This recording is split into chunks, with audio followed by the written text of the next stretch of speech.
அத்தியாயம் 27.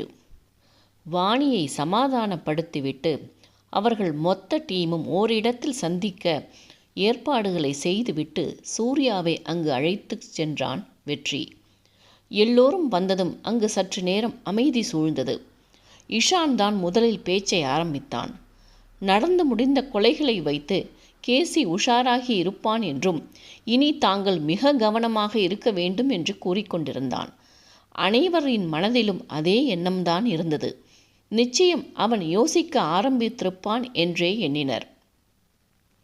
இவர்கள் குழுமி இங்கே விவாதித்துக் கொண்டிருக்க ஜோ தங்க வைக்கப்பட்டிருந்த வீட்டில் அவள் தந்தை அவளிடம் படுபயங்கரமாக விவாதித்துக் கொண்டிருந்தார். அவருக்கு முக்கியமான சில வேலைகளை முடிக்க வேண்டும் என்று இருந்ததால் வீட்டிற்கு செல்ல வேண்டும் என்று சொல்லி கொண்டிருந்தார். அவளும் அவள் தாயாரும் முடிந்த மட்டிலும் நிலைமையின் தீவிரத்தை விளக்க முற்பட அவரோ எதையும் காதில் போட்டுக்கொள்ளவில்லை. கிட்டத்தட்ட வெறி பிடித்தவர் போல அவர்களிடம் வாதாடினார். தன்னை அவர்களுக்கு அடையாளம் தெரியாதென்றும் அதனால் தான் போய்விட்டு சீக்கிரம் வந்துவிடுகிறேன் என்று கூறிவிட்டு அங்கிருந்து கிளம்பி சென்று விட்டார். அவரை தடுக்கவும் முடியாமல் பின்னே போகவும் முடியாமல் தவித்தவள் வாணிக்கும் வெற்றிக்கும் மாற்றி மாற்றி அழைத்து ஓய்ந்து போனாள். அவர்களின் எண்கள் எந்நேரமும் பிஸியாக இருக்க நடப்பது நடக்கட்டும் என்று அமர்ந்து விட்டாள். அவளிடம் சொல்லிக்கொண்டு கிளம்பிய ஜோவின் தந்தை ஆட்டோ பிடித்து தங்கள் வீட்டின் வாசலில் சென்று இறங்கினார். சுற்றும் முற்றும் பார்த்தவருக்கு எதுவும் தவறாக தெரியாததால் திருப்தியுடன் உள்ளே நடந்தார். அவரை தெரிந்தவர்கள் 1-2 பேர் நின்று விசாரிக்க அவர்களுக்கு பதில் கொடுத்துவிட்டு லிஃப்டில் தங்களின் தளத்திற்கு சென்று வீட்டிற்கு சென்று கதவடைத்து கொண்டார். அவர் வந்ததிலிருந்து கவனித்து கொண்டிருந்த கேசியினால் அவனுக்கு தகவல் கொடுத்தான். கேசி சித்தார்த்திற்கு உடனடியாக தகவல் கொடுக்க அவன் கேசியின் இருப்பிடத்திற்கு கிளம்பி வந்துவிட்டான். கேசி உடனடியாக மேலும் சில ஆட்களை ஜோவின் அப்பார்ட்மெண்ட்டிற்கு அனுப்பி அவளின் தந்தையை வீட்டில் மடக்கும்படி கூறினான். அவர்களை அனுப்பிவிட்டு இருவரும் அடுத்த கட்ட நடவடிக்கையை யோசித்தனர்.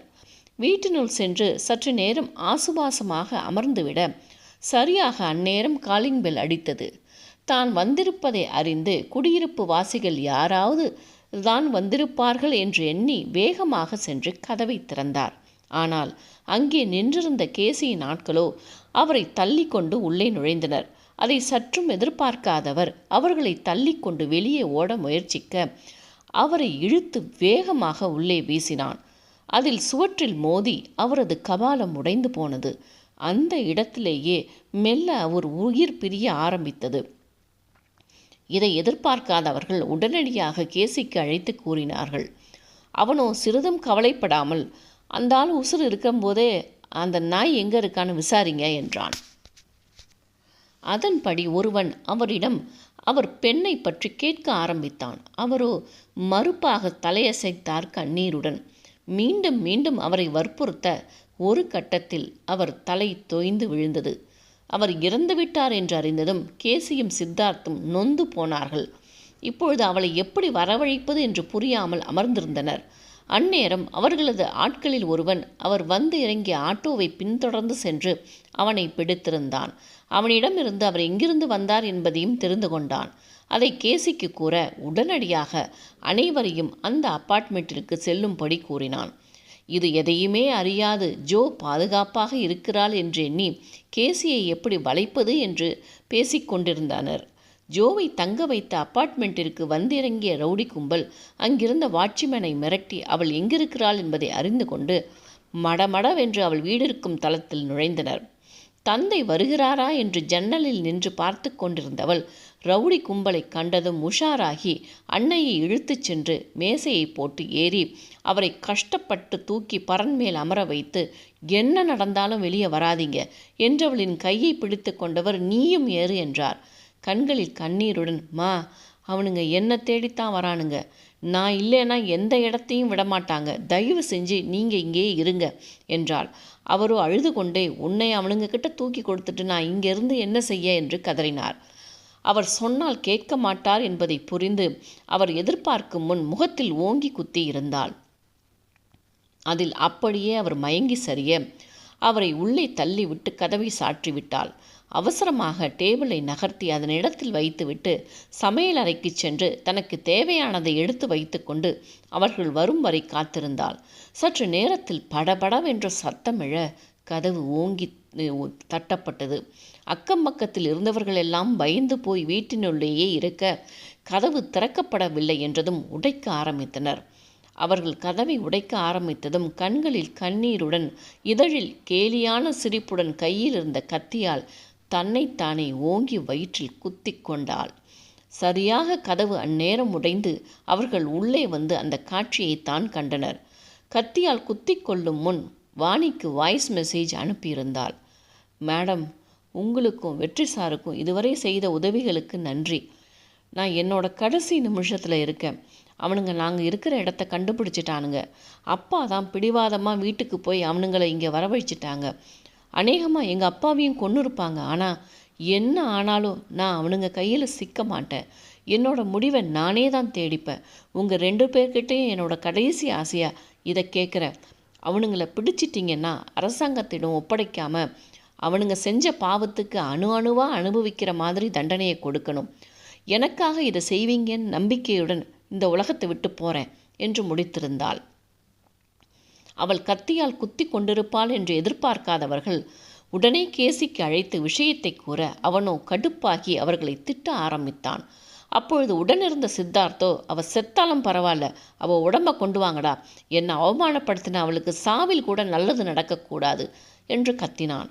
அவன் பேசியதை கேட்டுக்கொண்டே தள்ளாடி கொண்டிருந்தவளை அவர்கள் நெருங்க முயல அவன் கையில் பட்டு இந்த உடம்பு அசிங்கப்படுவதை விட இது மேல் என்று எவரும் எதிர்பார்க்கும் முன் கையில் வைத்திருந்த ஆசிடை தனது உடம்பின் மீது ஊற்றிக்கொண்டாள்.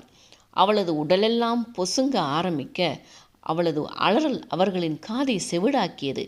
இதை எதிர்பார்க்காதவர்கள் அதிர்ந்து நின்றிருந்தனர். கேசியோ என்ன நடந்தது என்று தெரியாமல் ஃபோனில் கத்தி கொண்டிருந்தான். சார், அவள் உடம்புல ஆசிடை ஊற்றிக்கிட்டா சார் என்றான் ஒருவன். அவனுக்குமே அது பேரதிர்ச்சி. வாட்? டேய், அவளை விட்டுட்டு முதல்ல அங்கேருந்து கிளம்புங்க என்றான் கோபமாக.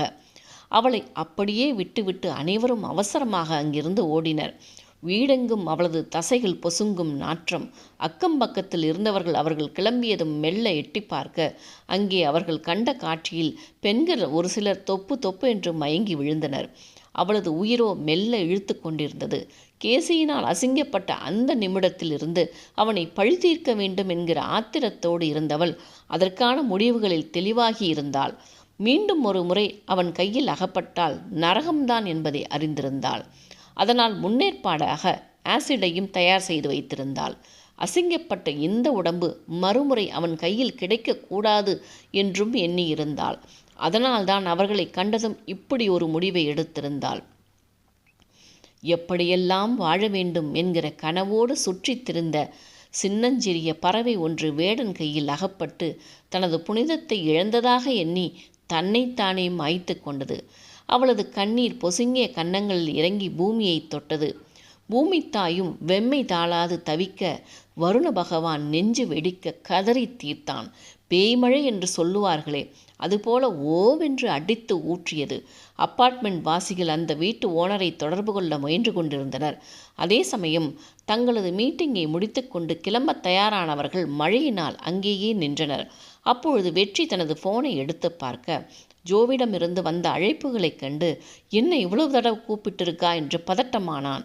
அதே சமயம் வாணியும் தனது போனை எடுத்து பார்த்துவிட்டு, வெற்றி, ஜோ நிறைய தடவை கூப்பிட்டிருக்கா, ஏதோ பிரச்சனையோ என்றால் சற்று டென்ஷனாக. அவளை சமாதானப்படுத்தும் விதமாக அதெல்லாம் இருக்காது என்றான். அப்பொழுது வாய்ஸ் மெசேஜ் வந்த அறிகுறியை பார்த்து அதை திறக்க உள்ளுக்குள் வாணிக்கு ஏதோ தவறு நடந்திருக்கிறது என்கிற பயம் எழுந்தது. வெற்றி, ஜோ வாய்ஸ் மெசேஜ் வந்திருக்கு என்றால் கலக்கத்துடன். அதுவரை இயல்பாக இருந்த அனைவரும் என்ன செய் என்கிற எண்ணத்துடன் வாணியை பார்க்க வெற்றி மெசேஜை ஆன் செய்ய கூறினான். கைகள் நடுக்கம் எடுக்க வாணி அவன் சொன்னதை செய்தாள். அதில் ஜோவின் குரல் ஓய்ந்து ஒலிக்க ஆரம்பித்ததுமே சுற்றி கொண்டவர்கள் அவளது பேச்சில் கவனத்தை வைக்க அவள் பேச பேச அனைவருக்கும் பதட்டமும் பயமும் எழுந்தது. இறுதியாக அனைத்தையும் கேட்டு முடித்ததும் கன்யாதான், ஐயோ ஜோவுக்கு என்ன ஆச்சு, ஏன் எல்லோரும் இப்படி நிற்கிறீங்க, முதல்ல கிளம்புங்க, போய் பார்ப்போம் என்று கத்தினாள். அதில் சுதாரித்து கொண்டவர்கள் அடித்து ஊற்றும் மழையை கண்டுகொள்ளாமல் காரை நோக்கி ஓடினார்கள். அனைவரும் 2 காரில் ஏறிக்கொள்ள ஜோ இருந்த அப்பார்ட்மெண்ட்டை நோக்கி சீறி பாய்ந்தது. அவர்கள் போய் சேரும் நேரம் அங்கே போலீஸ் வந்திருந்தது. மழை வேறு அடித்து ஊற்றினாலும் அதையும் மீறி பெரும் கூட்டம் அங்கே கூடியிருந்தது. அனைவரையும் ஒதுக்கிவிட்டு உள்ளே நுழைந்தவர்களால் அந்த காட்சியை கண்கொண்டு பார்க்க முடியவில்லை. வெற்றியை கண்டதும் அங்கிருந்த ஆபீசர் அவனுக்கு நடந்தவற்றை பற்றி விளக்கம் கொடுக்க, கன்யாவோ ஜோவை பார்க்க முடியாமலும் அவளது உடலும் முகமும் பொசுங்கி இருந்ததைக் கண்டு ஒருவித குமட்டலும் மயக்கமும் ஏற்பட அப்படியே சூர்யாவின் தோளில் அழுகையுடன் சாய்ந்து விட்டாள். போலீஸ் வாழ்க்கையில் இரத்தமும் இதுபோல காட்சிகளும் சகஜம்தான் என்றாலும் தாங்கள் பாதுகாத்து வைத்திருந்த பெண் இப்படி கிடப்பது தாங்க முடியாமல் இருந்தது. இறுகிப்போன முகத்தோடு அங்கிருந்தவர்களிடம் விசாரணை செய்துவிட்டு வெற்றி ஒவ்வொரு அறையாக உள்ளே சென்று ஆராய்ந்தான். அதே சமயம் வாணி ஜோவின் வீடு இருந்த பகுதியில் ஏதாவது சம்பவம் பதிவாகி இருக்கிறதா என்று அந்த ஏரியா இன்ஸ்பெக்டரை விசாரிக்க, அவளது வீட்டில் அவள் தகப்பனாரும் இறந்து கிடப்பது தெரிந்து போனது.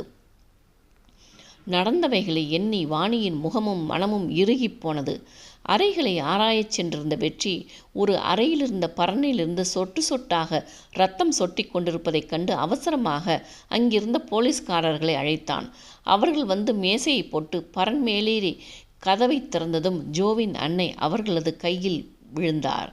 அவசரமாக கீழே இறக்கி மூச்சிருக்கிறதா என்று ஆராய மூச்சு இருந்தது. உடனே அவரை தூக்கி கொண்டு வெற்றியும் பாசுவும் கிளம்பினார்கள்.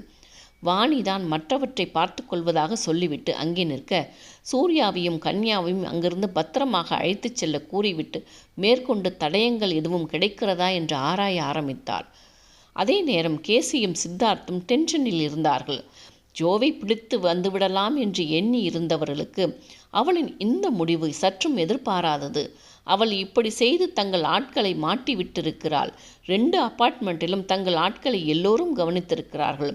அவளை கடத்தி வந்திருந்தாலாவது பரவாயில்லை. அவளுடைய உடலும் கிடைக்காமல் தாங்கள் நடத்திய அனைத்தும் வீணாகி போனதை எண்ணி கடுப்பாகி இருந்தனர். கன்யாவோ தனது அறையில் படுத்து தேம்பி தேம்பி அழுது கொண்டிருந்தாள். அவளால் அந்த காட்சியை மறக்க முடியவில்லை. அவள் முதலாக பார்க்கும் அசாதாரணமான மரணம் அது. அதிலும் தன்னுடன் பேசி பழகிய ஒருத்திக்கு இப்படி ஒரு மரணம் சம்பவித்தது அவளை அதிர்ச்சியில் ஆழ்த்தியது. எத்தனை தைரியம் இருந்தால் அவர்களிடம் தன் உடல் கூட கிடைக்கக்கூடாது என்று எண்ணி ஆசிடை தன் மீது ஊற்றி கொண்டிருப்பாள். ஆசிடினால் ஏற்படும் வலியும் வேதனையும் அறிந்து கொண்டவளுக்கு அந்த வலி வேதனையை விட அவர்களிடம் சிக்கக்கூடாது என்பது பெரிதாக தெரிந்திருக்கிறது என்றால் அவர்கள் எவ்வளவு கொடூரமானவர்கள் என்பதை எண்ணி நடுங்கி போனாள் கன்யா. அதே சமயம் கண்முன்னே நடந்த கோர சம்பவத்துக்கு காரணமான அவர்களை சும்மா விடக்கூடாது என்கிற எண்ணமும் எழுந்தது.